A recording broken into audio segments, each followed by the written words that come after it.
Nessa girl, you like what I'm giving?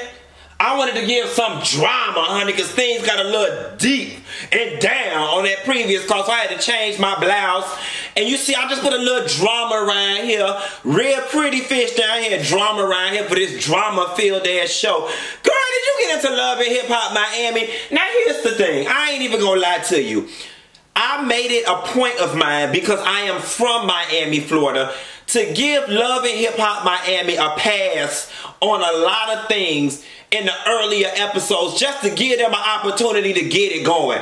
I want y'all to know now, I'm officially past the courtesy that I granted those girls because they had home court advantage, and they getting the full go in and let have. I don't know what kind of fake fuck shit this is y'all ass so fucking put together. The shit is wearing me out.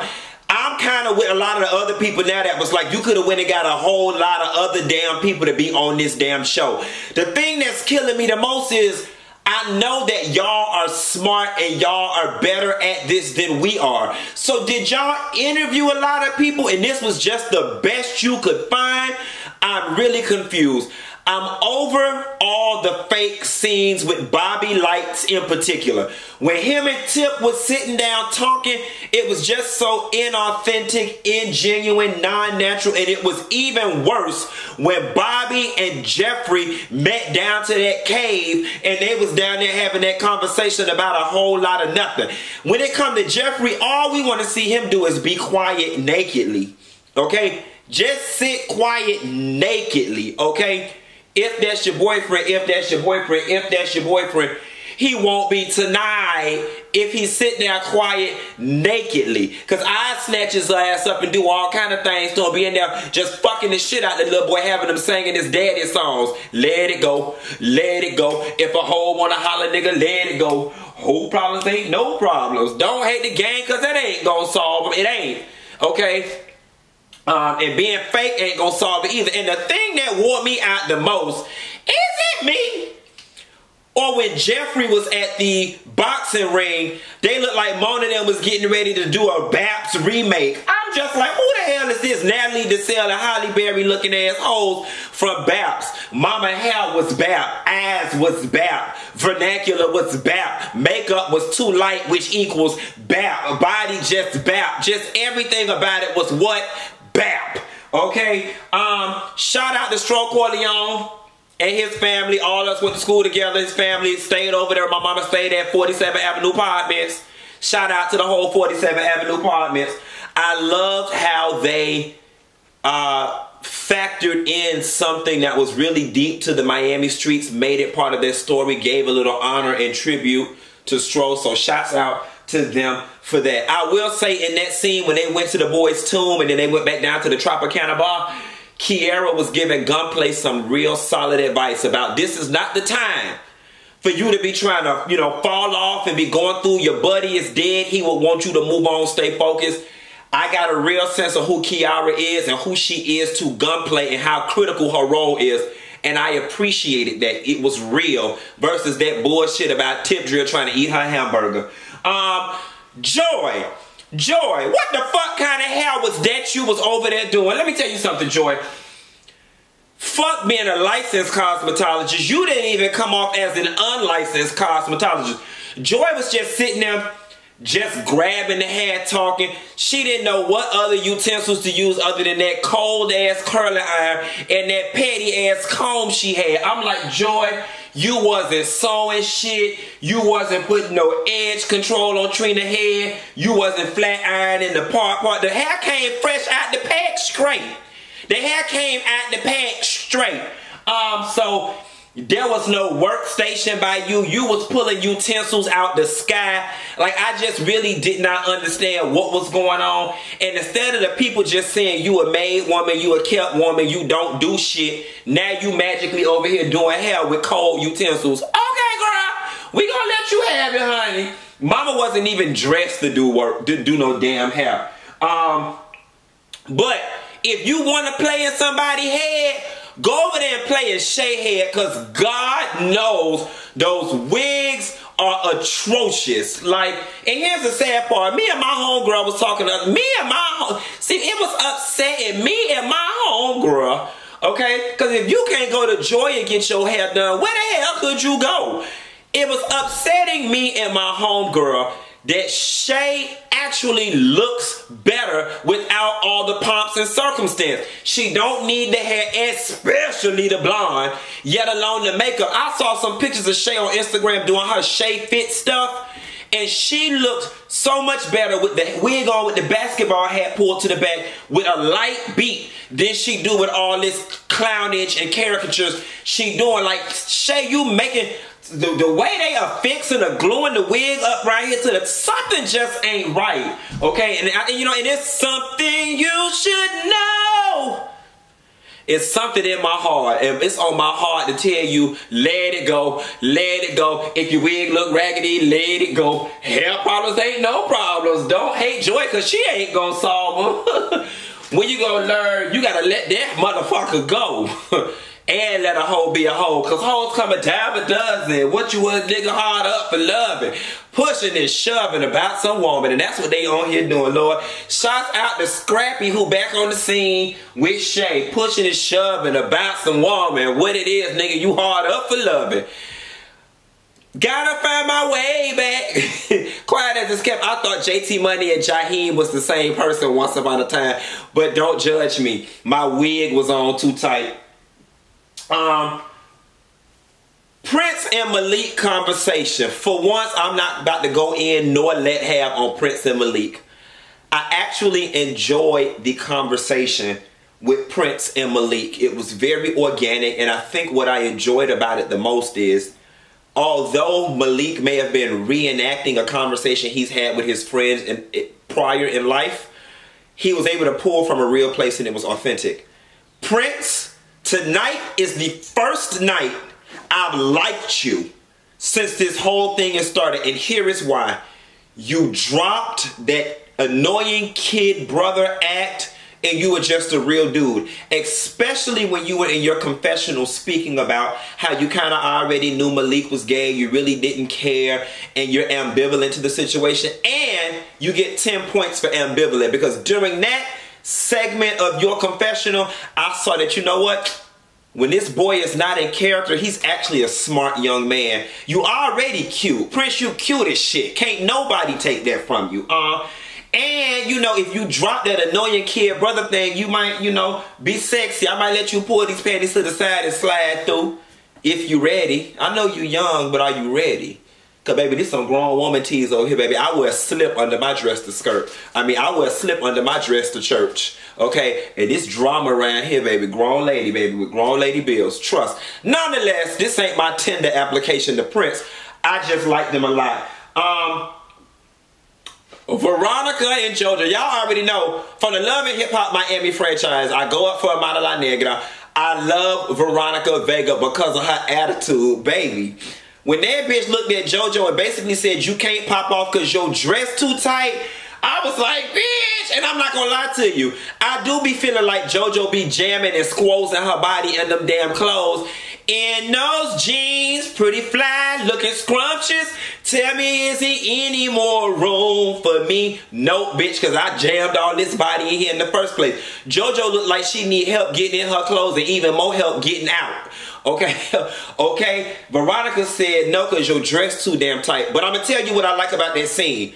Y'all got on me because I got on Jojo when she ran back from that bus and told Amara what they were saying. Maybe I vibe with Veronica because we see it the same way. Maybe it's because we from the same place. You don't know Amara. You are my friend. So I don't give a fuck what I'm saying about a bitch. I could be talking about the bitch like a dog and smiling in her face. You are my friend. You just trying to know this bitch. Your loyalty should have been to me. If anything, what you should have did was call Veronica later outside of Steph's company and be like, hey, Veronica, man, I don't really like how you was firing up on that girl. I feel like it's phony. I feel like it's fake. But you don't go snitch on your friend to a bitch you just getting to know. I'm sorry. Yeah, I don't care if Steph and Veronica was being fake. It ain't no way you can justify to me snitching on your friend to a bitch you just getting ready to know. I'd like to see you try, but I'm not buying it. And for that, I side with Veronica in that situation. Now, Jojo told that girl, Jojo, is off-putting when you say on camera to a show full of people who don't make that kind of money, I'm a millionaire, bitch. It'll cost me too much to slap you. I've got too much to lose. And Veronica did not shake, quiver, or shiver. She was like, you goddamn right, bitch. I'm a bitch from Hialeah. So basically, I beat your rich ass and won't think shit about it. Mama that flesh kept that leg up there just real Cubano style, real mafioso style. Like, bitch, come on. And I'm going to tell you something, Jojo. Jojo, you not about that life. You really not. Because had security not been there, and Veronica got a hold of your ass, who do you think would have been in charge of the girls? Veronica or Jojo? It's Jojo, and Jojo is in charge of the girls. Brian McKinney, when he came up there with Kitty and Coochie to the Wingwood Yard, Kitty Cat and Coochie Cat, that scene was just so fake and forced, and I'm just like, back to my earlier comment. Mona, Stephanie, VH1, Vivian, somebody, y'all couldn't find nobody else. Y'all just trying to force Kitty and Coochie on us, and it's not working. I love how Gunplay said, oh no ma'am, this show don't pay enough for me to tear up my relationship with my girlfriend. Let me leave Kitty and Coochie alone. Brian McKinney and Scrappy, y'all can do whatever y'all want to do with kibbles and bits. I'm out of here, okay? Kitty and Coochie, y'all don't feel bad like going out after guys and stuff and dating and being in that same arena together, and y'all are mother and daughter? Like, it's just, it's a little weird for me. I think it would be better if I could differentiate between the two of y'all, but y'all look so close in age, it just almost looks incestuous to me that y'all roll together looking all sexy and science project based. But go ahead, girl, if it worked for you and it's free promotion for the club, then go ahead and get it. Bobby and Jeffrey scene was painful for me to watch. I already talked about that with the fakeness. Especially when Bobby was laying down on the seat crying and jerking. I'm like, girl, we're going to have to find you something to do. You can't fuss and fake with Trina. You can't fuss and fake with Jeffrey. I don't know what Bobby going to do at this situation. I will say this. A lot of his music and videos and stuff have been popping up in my feed. And I do take the time to watch a couple or two. And baby boy, he got it. He got it. He just got to find his tribe. What I don't understand about Love and Hip Hop franchise as a whole, some days y'all want to honor y'all contract with Lyft and Uber. Other days y'all want to rent cars with Avis and Hertz. Who honestly believe that was damn Malik Porsche? I'm going to tell you what the fuck you do there. Since y'all don't introduce us to Malik in that red Porsche, from now until the damn this shit burned to the ground, we need to see his motherfucking ass driving it. Not standing in front of it, not getting out of it. I need to see the motherfucker driving it. Okay, y'all doing way too much. On the last episode, they was outside eating out paper plates on his balcony, not his ass standing in front of a goddamn porch on some nondescript location on the beach. But Jeffrey got to get out the Uber. I mean, my bad. The production van that had the cameras and stuff in the back. The same Suburban Joy got out of at the house she used to live at. Girl, we supposed to honestly believe this. Every Love and Hip Hop, they getting out of black Tahoe. Y'all notice that? Everybody got the same driver. They got the same Lyft account. I will say this, Porsche aside, I really did appreciate the conversation that Malik had with Jeffrey outside about being gay, coming out of the closet, and the fear that closeted people have. I listened to a lot of females. You just need to come out. You need to come out. Not even females, people, period. Without understanding, it's easier said than done. Coming out is a journey. It's not a sprint. It's a triathlon. It's a marathon, honey. And there's a lot to consider. Just like there's white privilege and there's male privilege, there is heterosexual privilege that people fear losing coming out of the closet, especially if you can pass for straight and you can occupy straight spaces. People do not want to forfeit the privilege that comes along with being able to move freely in straight spaces by coming out. And that's exactly what Malik, Porsche aside, was saying. A lot of people don't want to do business, especially in the music industry, especially with black males. There's this toxic hyper masculinity thing that says you can't be gay in this business and other straight guys can't be affiliated with gay guys because then people gonna think they gay and they gonna lose whatever privilege they got, so they just choose. They can fuck with you one moment, find out you gay, and just not want to fuck with you because they too pressed about what they homeboys gonna think. It's ugly, it's toxic, it's vicious, it's what leads people to drink, drugs, depression, and so many other things. And that's one of the reasons why a lot of people struggle with coming out of the closet. So I commend Love and Hip Hop for tackling some of these social issues in the midst of the fakeness. We can find some real. With that being said, y'all, I'm gonna close out with this conversation Trick, Trina, Don had with Trick about Joy and them trying to get a divorce. Joy got better with her nervous laughter. Trick just ain't having it. Trick is the best actor on here. He really is, because Trick said, before I lose my Grammy nomination by doing some old badass acting, I'm just gonna walk off the scene.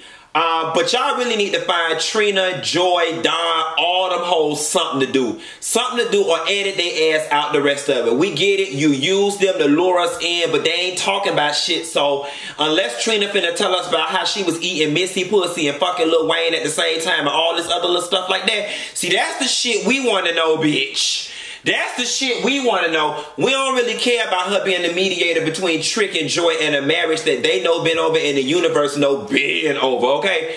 Anyway, that's all I got. Ain't got no more. I'm finna try to get in here and call y'all hoes about wags. And I call you back, girl. Bye.